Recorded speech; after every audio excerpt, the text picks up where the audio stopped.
Hello guys, welcome back to our YouTube channel. तो देखिए, मैं आपका दोस्त अभय आज आप लोगों के साथ लेकर आया हूँ वीडियो, जिसमें आज हम देखने वाले हैं जो भी सेमेस्टर 6 के स्टूडेंट हैं जिनके भी पास कॉर्पोरेट गवर्नेंस का सब्जेक्ट है, उन सभी के लिए ये आज की वीडियो होने वाली है।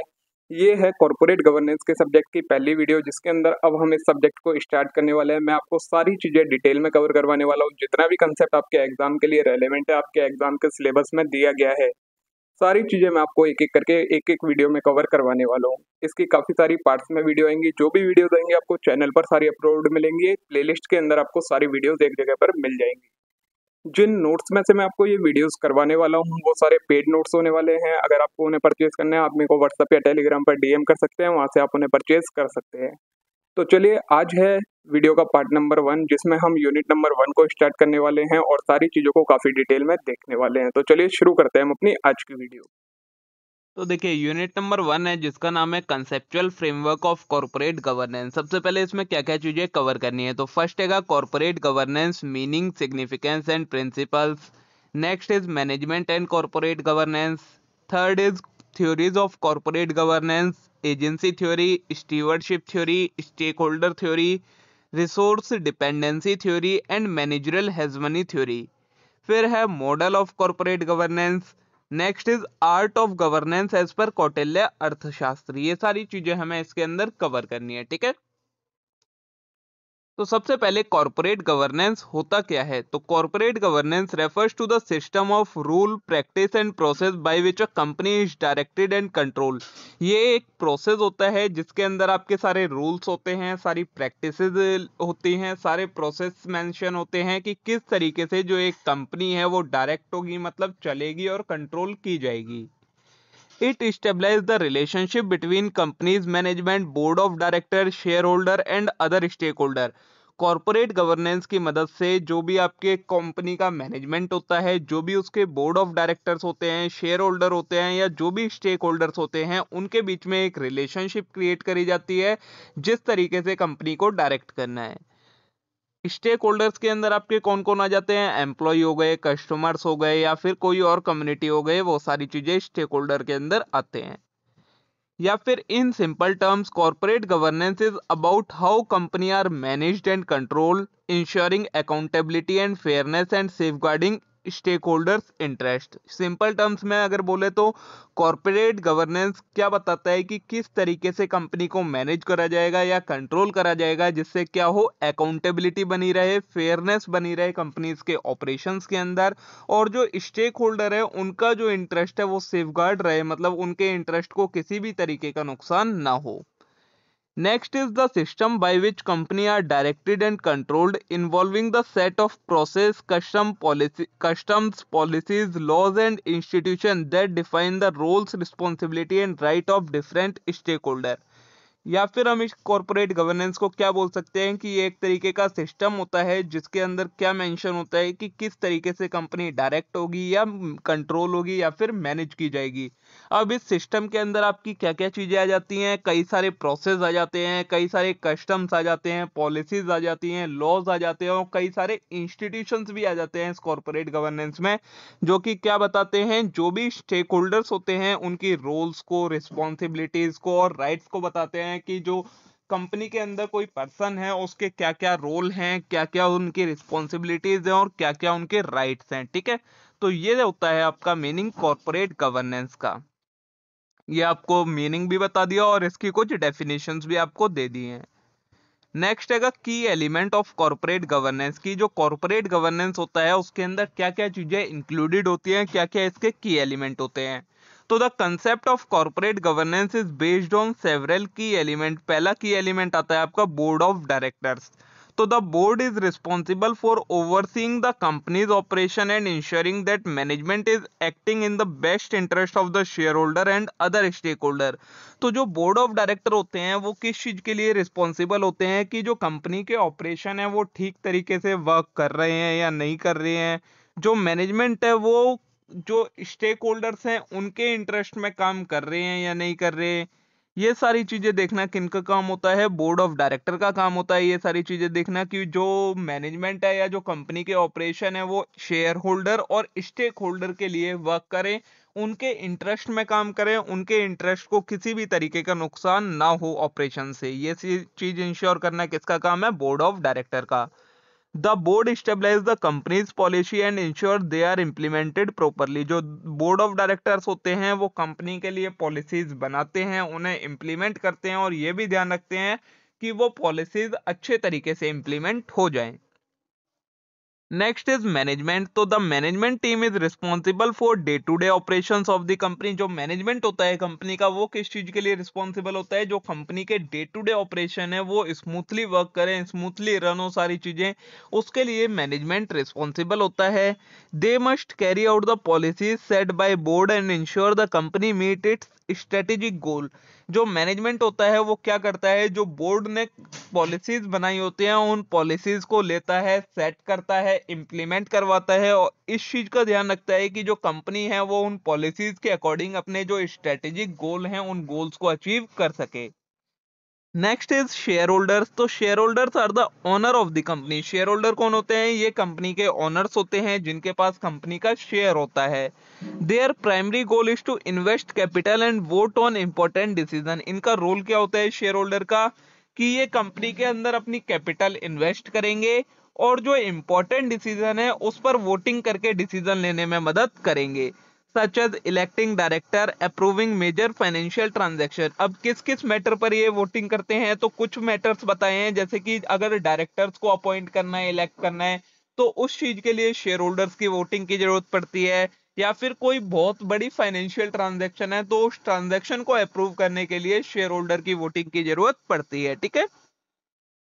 फोर्थ एलिमेंट आता है स्टेक होल्डर्स। तो in addition to shareholder, other stakeholders like employ, customer, supplier and the community are also part of corporate governance. जो शेयर होल्डर होते हैं वो तो एक एलिमेंट होते ही हैं, शेयर होल्डर के अलावा जो एक और एलिमेंट होता है वो होते हैं स्टेक होल्डर। स्टेक होल्डर के अंदर आपके कौन कौन आ जाते हैं? जो एम्प्लॉयज हो गए आपके कंपनी के, कस्टमर्स हो गए, सप्लायर्स हो गए, या जो सोसाइटी जिस एक कम्युनिटी के अंदर जो कंपनी है वो स्टेबलाइज है, वो कम्युनिटी, वो सारी चीजें किस में आ जाती हैं? आपकी स्टेक होल्डर के अंदर आ जाती हैं।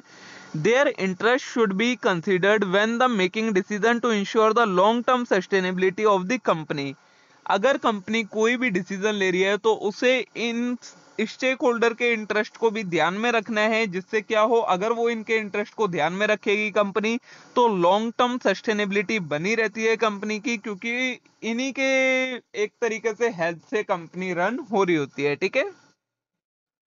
नेक्स्ट एलिमेंट है regulatory bodies and legal framework. तो corporate governance is also influenced by the legal and regulatory requirement such as financial disclosure laws, the company's article of association and stock exchange rule। इसके अलावा क्या बोला है कि जो corporate governance है वो किस चीज से और इन्फ्लुएंस होता है? ये सारी चीजें जो ऊपर बताई ये तो एलिमेंट होते ही हैं जो कॉर्पोरेट गवर्नेंस को इन्फ्लुएंस करते हैं। इसके अलावा जो लीगल और रेगुलेटरी रिक्वायरमेंट होती है कंपनी की, जैसे कि फाइनेंशियल डिस्क्लोजर्स हो गए, लॉज हो गए कई तरीके के, कंपनी के आर्टिकल ऑफ एसोसिएशन में जो जो चीजें मेंशन है, या फिर स्टॉक एक्सचेंज के जो रूल्स है, वो सारी चीजें भी कंपनी को इन्फ्लुएंस करती हैं किसी ना किसी तरीके से।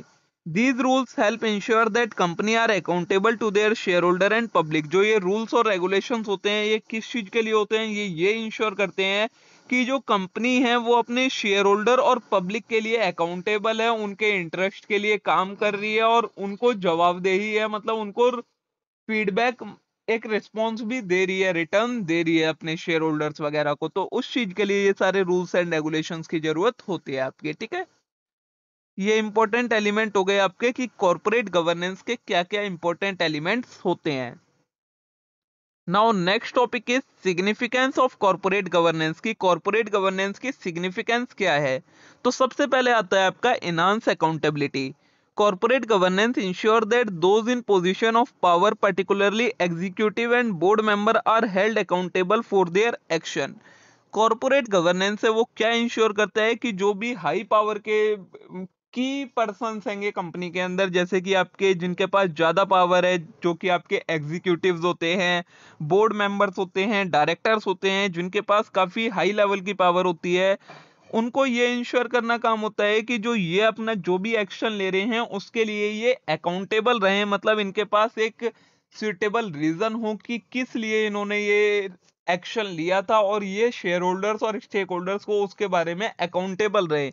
ये इंश्योर करना कॉर्पोरेट गवर्नेंस का काम होता है। This accountability foster responsible decision making. इससे क्या होता है, जो डिसीजन मेकिंग होती है वो रिस्पॉन्सिबल तरीके से होती है। Where management is answerable for the company's performance and operation to shareholder and other stakeholder. और डिसीजन मेकिंग रिस्पॉन्सिबल कैसे हो जाती है, क्योंकि जो मैनेजमेंट होता है वो आंसरेबल हो जाता है किसको, जो शेयर होल्डर हैं और स्टेक होल्डर हैं उन्हें आंसर देना पड़ता है कि कंपनी किस तरीके से परफॉर्म कर रही है, और अगर कोई एडवर्स परफॉर्मेंस कर रही है तो किस लिए एडवर्स परफॉर्मेंस कर रही है, उसके लिए वो आंसरेबल होते हैं। इस वजह से वो जो भी डिसीजन लेते हैं वो रिस्पॉन्सिबल तरीके से लेते हैं कि किसी भी तरीके का नुकसान ना हो उससे कंपनी को भी और स्टेक होल्डर और शेयर होल्डर्स को भी। ठीक है। सेकेंड सिग्निफिकेंस आती है प्रमोट ट्रांसपेरेंसी। तो one of the key aspect of good corporate governance is transparency. एक जो दूसरा सबसे अच्छा एस्पेक्ट है कॉर्पोरेट गवर्नेंस का वो है transparency. It require company to disclose relevant financial and operational information allowing stakeholder like including investor, employ, customer and public to make inform decision. Transparency का मतलब क्या होता है कि जो कंपनी है वो जो भी रेलेवेंट फाइनेंशियल या फिर ऑपरेशनल इंफॉर्मेशन है, मतलब फाइनेंस से रिलेटेड जो भी इंफॉर्मेशन है या फिर डे टू डे ऑपरेशन से रिलेटेड जो भी रेलेवेंट इंफॉर्मेशन है, उस चीज को डिस्क्लोज करके रखेगी अपने स्टेक होल्डर और शेयर होल्डर को, जिससे क्या हो वो इन्फॉर्म डिसीजन ले सकें कि उन्हें कंपनी के अंदर और इन्वेस्ट करना है या नहीं करना, अपना जो शेयर है उसे डाइल्यूट करना है या होल्ड करके रखना है। ये सारी चीजें डिसीजन लेने में शेयर होल्डर और स्टेक होल्डर की मदद हो सके, इसलिए कंपनी को ये सारी चीजें डिस्क्लोज करनी होती हैं। कोई भी जो इंपॉर्टेंट फाइनेंशियल और ऑपरेशनल ट्रांजैक्शंस होती हैं या इवेंट्स होते हैं, और इसी चीज को कहा जाता है ट्रांसपेरेंसी। ठीक है, तो ये कॉर्पोरेट गवर्नेंस की मदद से ट्रांसपेरेंसी भी प्रमोट होती है। Now next is protect shareholder right.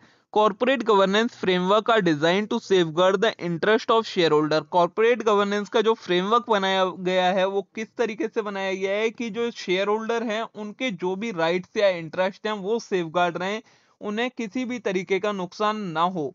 क्योंकि जो शेयर होल्डर होते हैं वो कंपनी में अपना पैसा लगाते हैं, तो अब उनके पैसे को किसी गलत चीज के लिए उसका मिसयूज ना करा जा सके या किसी और पर्पस के लिए उस पैसे का यूज ना किया जाए, इसलिए ये कॉर्पोरेट गवर्नेंस का फ्रेमवर्क बनाया जाता है। It ensure that shareholder specially minority shareholder have a choice in key decision such as voting on important matter. और ये जो कॉर्पोरेट गवर्नेंस है वो ये इंश्योर करता है कि जो भी शेयर होल्डर हैं और उन शेयर होल्डर्स में भी जो भी माइनॉरिटी शेयर होल्डर्स हैं उनके पास राइट रहे कि वो जो भी की डिसीजन लिए जा रहे हैं कंपनी के अंदर उसके ऊपर वोटिंग देकर उसका डिसीजन ले सकें। ठीक है, तो ये भी इसलिए ये शेयर होल्डर्स के राइट्स को भी प्रमोट करने में हेल्प करता है corporate governance. Now next is promote ethical business practice. Corporate governance sets the tone of ethical behavior in the company. जो corporate governance है वो क्या करता है, कंपनी के अंदर एक ethical behavior create करने की कोशिश करता है। It include the establishment of code of conduct, anti-corruption measures and guideline for ensuring fair treatment of all stakeholder.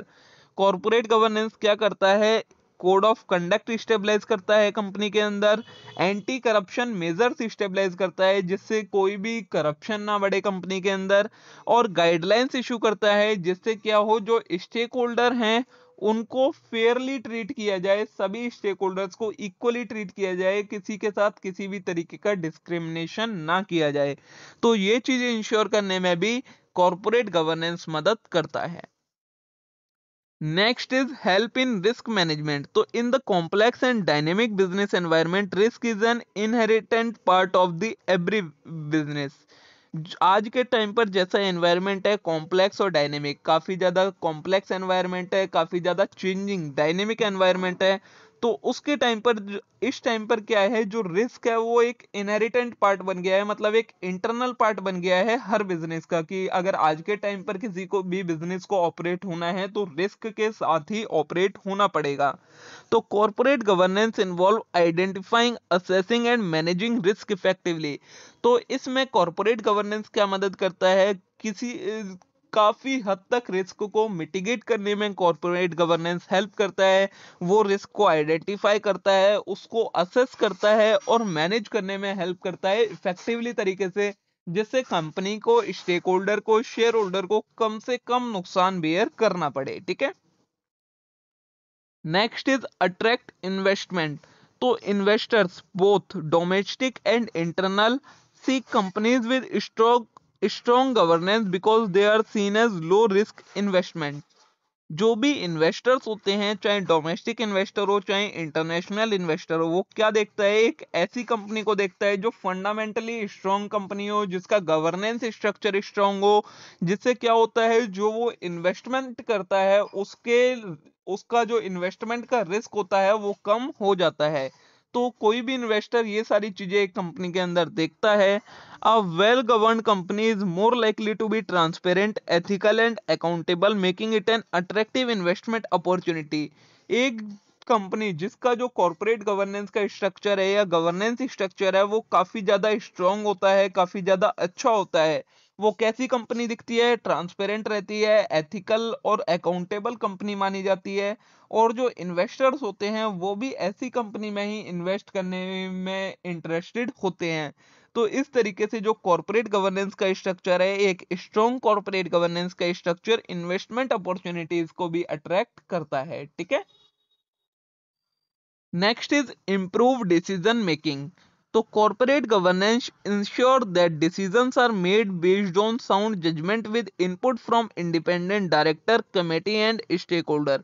Corporate governance क्या इंश्योर करता है कि जो भी डिसीजन लिए जा रहे हो वो किस तरीके से लिए जा रहे हो, साउंड जजमेंट के साथ लिए जा रहे हो, और उसके अंदर जो डायरेक्टर्स हैं, जो कमेटीज हैं और जो स्टेक होल्डर हैं उनके इनपुट को ध्यान में रखकर वो डिसीजंस लिए जा रहे हो। The board of directors provide strategic oversight and guidance while management execute the company's operation। जो बोर्ड ऑफ डायरेक्टर होते हैं वो क्या करते हैं, स्ट्रेटेजिक ओवरसाइट मतलब strategic advice, strategic guidelines, strategic goals बताते हैं, ये सारी चीजें प्रेस्क्राइब करते हैं, और जो मैनेजमेंट होता है वो उन सारी चीजों को एग्जीक्यूट मतलब इंप्लीमेंट करने में हेल्प करता है कंपनी के ऑपरेशंस के अंदर, जिससे क्या हो सके, जो बोर्ड ऑफ डायरेक्टर्स और की पर्संस ने जो भी चीजें गाइडेंस गोल्स वगैरह बताए हैं उन गोल्स को अचीव किया जा सके। तो इसमें दोनों का ही अच्छा रोल होता है और इनकी मदद से एक इम्प्रूव डिसीजन मेकिंग हो पाती है। ठीक है। Next is long term sustainability. तो by focusing on long term value creation rather than short term profit, corporate governance promote sustainable growth for the company.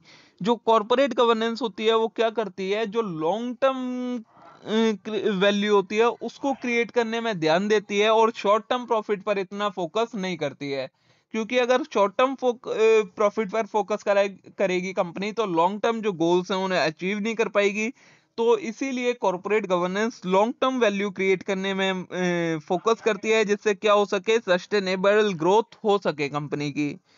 Companies with strong governance system prioritize environmental, social and economic factor. जो company जिनका governance system strong होता है वो environment को पहले prioritise करती हैं, social और इकोनॉमिक फैक्टर्स को प्रायोरिटाइज करती हैं, और ये इंश्योर करती हैं they contribute positively to society and the environment, कि वो सोसाइटी और एनवायरनमेंट के अंदर अपना पॉजिटिव कंट्रीब्यूशन दे सकें, जिससे बाहर के लोगों का उन्हें ज़्यादा से ज़्यादा सपोर्ट मिले और वो लॉन्ग टर्म एक लंबे समय तक सस्टेन कर सकें एनवायरनमेंट के अंदर, सोसाइटी के अंदर और कंट्री के अंदर। ठीक है।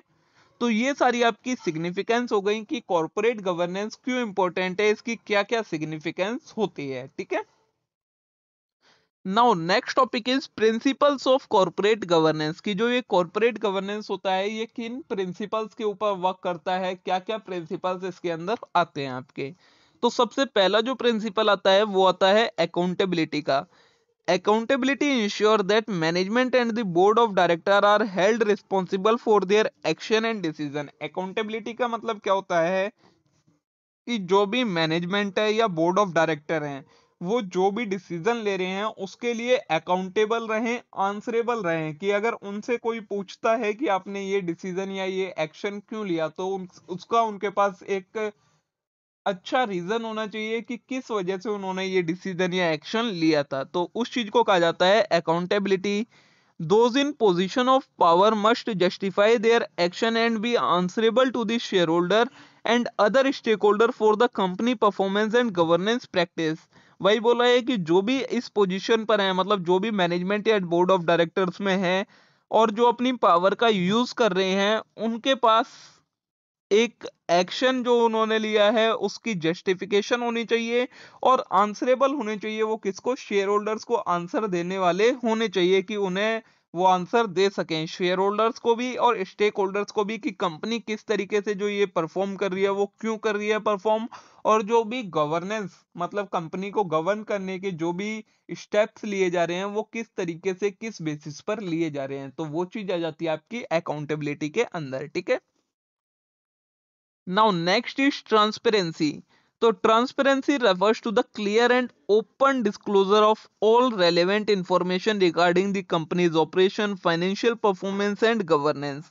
ट्रांसपेरेंसी का मतलब क्या होता है? जो कंपनी है वो क्लियरली और ओपनली डिस्क्लोज करेगी सारी चीजें, जो भी चीजें रेलेवेंट है। किस चीज से रेलेवेंट है? कंपनी के ऑपरेशन से, जो भी कंपनी की फाइनेंशियल परफॉर्मेंस है उससे रिलेटेड चीजें, और जो भी कंपनी का गवर्नेंस स्ट्रक्चर है उस चीज से रिलेटेड जो भी रेलेवेंट चीजें हैं, जो दूसरे और बाहर के लोगों को, जो भी उसके स्टेक होल्डर्स हैं, शेयर होल्डर्स हैं, उन्हें पता होनी चाहिए। वो सारी चीजें कंपनी को उन्हें बतानी है, वो चीज कहलाती है transparency. This include sharing accurate timely financial report, risk assessment and major decision affecting the company's future. इसके अंदर ट्रांसपेरेंसी के अंदर आपको क्या क्या चीजें कंपनी को शेयर करनी होती हैं? टाइमली फाइनेंशियल रिपोर्ट्स हैं वो शेयर करनी होती हैं, जो भी रिस्क असेसमेंट है वो करना होता है, उसके बारे में बताना होता है, और जो भी ऐसे डिसीजन है जो कंपनी के फ्यूचर को अफेक्ट कर सकते हैं उन डिसीजन के बारे में स्टेक होल्डर और शेयर होल्डर्स को बताना होता है। तो वो चीज कहलाती है आपकी transparency. Next is fairness. Fairness ensures that all stakeholders, whether shareholder, employee or customer, are treated equitably and justly. Fairness का मतलब क्या होता है कि चाहे कोई भी स्टेक होल्डर हो, उसमें शेयर होल्डर्स भी आ जाएं, आपके एम्प्लॉय, कस्टमर्स, जो भी लोग हैं सभी आ जाएं, और उन सभी को इक्वली ट्रीट करा जाए, किसी भी तरीके का उनके साथ कोई डिस्क्रिमिनेशन ना किया जाए। वो चीज आती है आपकी फेयरनेस के अंदर। It involve creating an environment where decision are made without bias. इसके अंदर आपका क्या आता है? एक ऐसा एनवायरनमेंट आता है जिसके अंदर आपके जो भी डिसीजन लिए जा रहे हैं वो बिना किसी बायस, मतलब बिना किसी भेदभाव के लिए जाएं, favouring no particular group over other, और ना ही किसी एक ग्रुप को दूसरे से बड़ा बताकर कोई डिसीजन लिया जाए। ठीक है। तो वो चीज सारी आ जाती है आपकी फेयरनेस के अंदर कि सभी को इक्वली फेयरली ट्रीट करना है आपको। नेक्स्ट आता है responsibility. Responsibility entails that those who manage and control the company act with due diligence, integrity and care, fulfilling their obligation to shareholder and other stakeholder। Responsibility का मतलब क्या होता है? वो लोग जो भी मैनेजमेंट के अंदर हैं और बोर्ड ऑफ डायरेक्टर्स के अंदर हैं, वो कंपनी को इस तरीके से मैनेज और कंट्रोल करेंगे कि वो डिलीजेंटली सारी चीजें करें, इंटीग्रिटी के साथ करें, केयरली करें, और जो भी उनकी ऑब्लिगेशंस हैं उन्हें फुलफिल करें, स्टेक होल्डर के लिए, शेयर होल्डर्स के लिए। ठीक है। डिलीजेंस का मतलब सारी चीजें बिल्कुल एकदम होशो हवास में सारी चीजें करेंगे, इंटीग्रिटी के साथ करेंगे, केयर के साथ करेंगे, और जो भी उनकी लाइबिलिटी बनती है, ऑब्लिगेशंस बनती है, उन्हें पूरा करेंगे, चाहे वो शेयर होल्डर के लिए हो या किसी और स्टेक होल्डर के लिए हो। वो चीज आ जाती है आपकी रिस्पॉन्सिबिलिटी के अंदर। They must also ensure that the company complies with legal and ethical standard। और इसके साथ में उन्हें यह भी ध्यान रखना है कि जो कंपनी है वो लीगल और एथिकल जो चीजें कंप्लाई होनी चाहिए, जो चीजें ध्यान में रखी जानी चाहिए, उन सारी चीजों का ध्यान रखा जा रहा है कंपनी के ऑपरेशंस को रन करते समय, जिससे किसी भी तरीके की आगे चलकर कोई प्रॉब्लम ना आए। ठीक है। तो ये आ जाता है आपका रिस्पॉन्सिबिलिटी के अंदर।